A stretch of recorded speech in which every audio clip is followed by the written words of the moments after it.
Hello, my name is Atahan, and I want to introduce you to my new application called SoundMapper. SoundMapper is a sound ambience tool for role-playing games, specifically tabletop role-playing games, that allows you to map out your sounds on a map spatially. So instead of saying, okay, I want to play a sound for water, I assign an area on the map, and then when I move my party marker there, it plays the sound of water. So instead of talking about it, let me show you. Let's create a new map. By default, it will use the example map that is delivered with it. You can use your left mouse button, or if you're on a touch device, you can just use a finger to move the map up and down. You can scroll in and scroll out, or pinch zoom using two fingers on a touch device. This is your party marker, and this will later decide what sounds are being played. Okay, so let's say we have a market area in this middle section. I can click on Add Shape, and it will create this currently rather ugly square, and I can use the corners to assign this area, to mark off this area really. There you go. So I've now created this shape for this. If I click on it, or tap on it with a finger on a touch device, it will open up the inspector window on the left. You can select what sound to be played. Currently there's only these sounds to be selected. Let's say this is a market, okay. And I don't want it to be so loud, so I'll just lower the volume a little bit. So later on, I'm in my role-playing session, and my players decided to go to this market, so they move, and they're now here.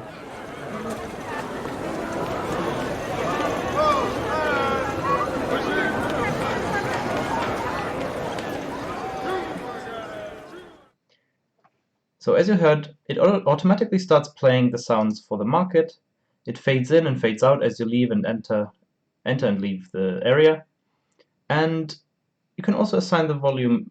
Well, let's turn it down a little bit more. I think it was too loud right now. Let's try again.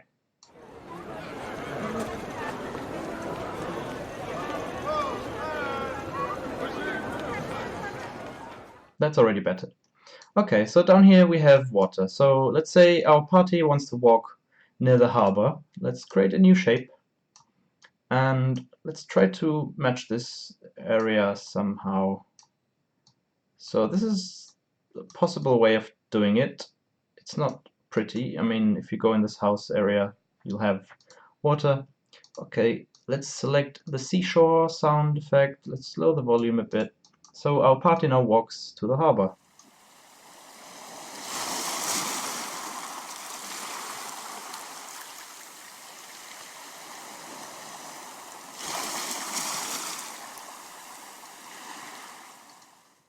So you can either lower the volumes for each individual shape using the inspector by selecting them, or you can just generally decrease the entire application's volume using the master volume slider up here.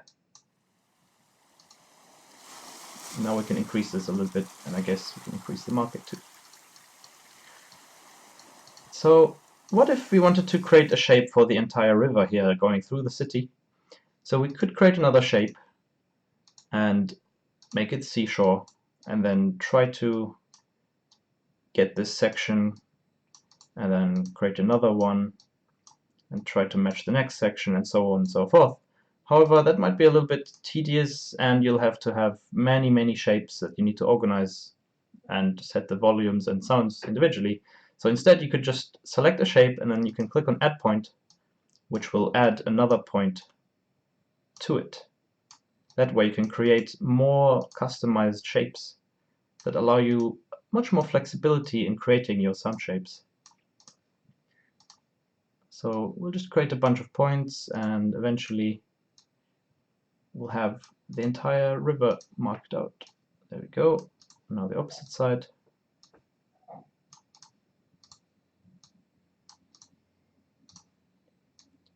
There you go. This is a much better river now.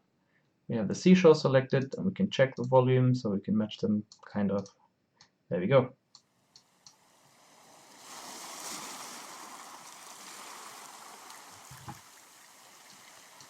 In the same way, we could now adjust the market, adding another point, and then I can move these so the market doesn't overlap with water so much. You could, however, if you wanted to, have overlapping areas. So let's say your harbor area down here is also a very busy area with people. So let's make another shape. Let's make it around this area here. And let's say, okay, we'll use the market sound again. And if we overlap these areas now, let's lower the volume here first.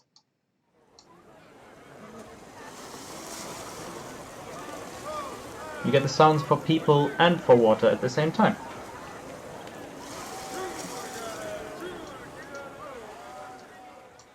You can then save your map by clicking the Save button and giving it a name. And then hit Save again. After saving, you can move around your shapes and change them however you like, move your player marker and what else you want. And if you decide, okay, you don't like the current setup, you want to go back to what it was before, you can click Load, select your test map, and will revert to its previous state. You can change the image that is used for the background by clicking on Set Map and then choosing a different image. And you'll now have a different map. If you save now and then load again, you'll have this map in the save file.